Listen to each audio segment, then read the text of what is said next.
Hey dancers, today I want to show you a way to improve your tilt and some exercises that will go along with this technical correction. Now, if you're not following along, subscribe. We do dance tips, exercises, all the things you need to see safe improvement in your technique and dance for as long as you would like. Now, Sophie here is going to show us what a wonderful tilt looks like. So as she comes up into her tilt, we have that leg underneath, we're lifting, and we see a nice line through the side of her body as she comes here. Go ahead and come down. Now, what I notice from a lot of dancers is that we get a really big rib cage shift without making the adjustment in the hip. So essentially, when you're doing a tilt, we want a long, straight body and then your legs to fold over into that tilt position. So here's the incorrect way that I see a lot of dancers come into their tilt.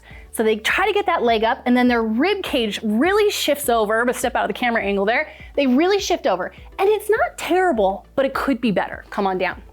So what we're gonna do is we're gonna give you some exercises that help you use your hips better, basically. Give you a stronger standing side and assist you to get that leg up higher and into the socket to be able to fold over into that beautiful tilt line that we use so often. So we're gonna come down onto the floor and you're gonna lay on your side with your back against the wall. I am gonna grab a yoga block or a book because this little adjustment is gonna be key to you getting the most out of this exercise. So Sophie is laying flat against the wall. She's gonna pull her knees up a little bit higher into like a little almost fetal position. She's going to make sure that her bum is all the way against the wall. This is important. And then we'll take the yoga block and we're gonna slide it back behind the top butt cheek, not the bottom, the top. Her bottom butt cheek is still trying to touch the floor, or excuse me, touch the wall. So that means that her hips are actually slightly shifted forward. She is still pulled back and long in her upper body, but her hips are slightly rotating forward with her top hip. She's gonna extend her top leg out and forward towards the front, and then giving the working leg a good push out and up. She's only gonna move as high as her glute will let her. So as she's doing this a few times, I want you to notice her leg's not going as high as you might think it would. You saw her tilt, you saw how flexible she is, but we're only going to the spot where we feel and see that underwear line working. Now look what happens if I take the yoga block out and this lets her hip move with her. Now you say, oh, that's the range that she has. But she has completely let her hip bones shift and rotate, and we are no longer getting the work into the side of the glute. These are the muscles that pull your leg farther to the side. So if you want to improve your turnout, if you want to improve how you get your leg more to the side in your tilt, this is the exercise for you. So take that yoga block, slip it behind the upper butt cheek, and then live in that limited feeling of an exercise. It's okay as long as you're getting the work into the glute, that outside glute. Now, if you are feeling any pinchies or grippies in the front of your hip flexor, all you're gonna do is lower the leg down a little bit and you're still aiming for the side or your side, but it's not, it doesn't have to be quite at that extreme angle as you do this. So this is our first exercise to work on the first aspect of your tilt, which is that pulling to the side.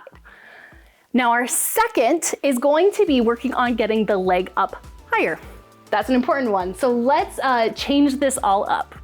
So we've changed our setup for our second exercise. We've grabbed a chair, something that you feel comfortable putting your leg on and that won't slide out from underneath you.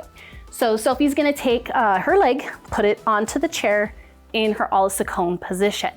Now, the big mistake that we make is trying to pull the leg so far to the side that then if she moves her foot with her too, the hip rotates, and or if you're trying to stay square, this hip will end up kind of lifting up because it can't feed into the pelvis correctly. So let's let that drop and find this nice square line right here.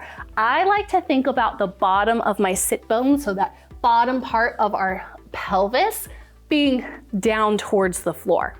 She's gonna bring her arms into a T, and from here, we're gonna just lift the leg up towards the armpit, lifting up, and then lowering down, and then lifting up and lowering down. Now this is something we've all seen in some way, but let me share a few things that I'm looking at. We said, poke right through here, we said that this rib cage tilt is a big reason, actually bring your arms above your head for me.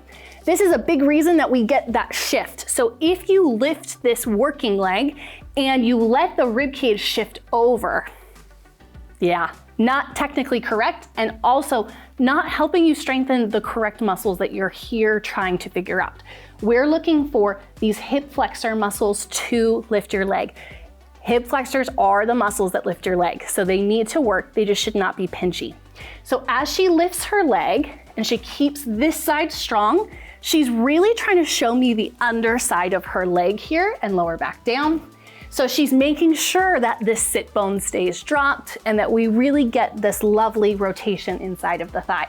So now with this range of motion and this exercise, lowering down, we are working on the lift aspect of our tilt. Now the next piece of this puzzle is always, how do we get that leg to get just a little bit more flexible? Go ahead and bring your arms down.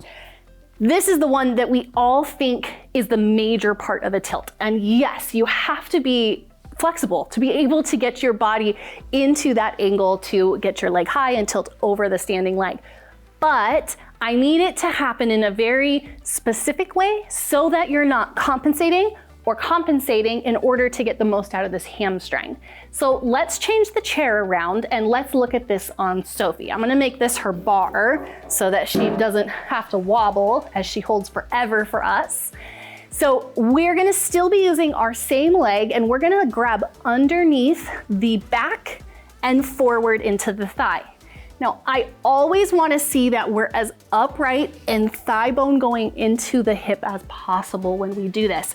I don't care if your knee is into your armpit, if your hip and butt are lifted out. I would rather the leg be a little bit lower with that nice feeding thigh bone. Now from here, all you're gonna do is extend the knee, trying to keep your thigh bone right where it is. So she extends, and then she bends. And then she extends, and then she bends. Now holding this, notice that she did get to a fully straight leg, but she had a little bit of a shake because we are asking so many things to support her while she's searching for hamstring flexibility. Sometimes I'll see dancers go ahead and show this with a big tilt here. So as we lift, they're like, yes, my leg is so high, but we've lost all the other things that are happening. Or it will be that the hip kind of lifts up as we try to get, and you're trying to keep your side, but we've lost that hip. Good. Now, go ahead and lower down and take a little break here. As she's doing this, she's gonna be asking for a little bit of strength while she's in an extreme range of motion. This is different than you just sitting in your side splits or sitting passively in a position that works on holding your leg. This is even different than you just grabbing onto your heel and going like this and doing one of these types of side split stretches.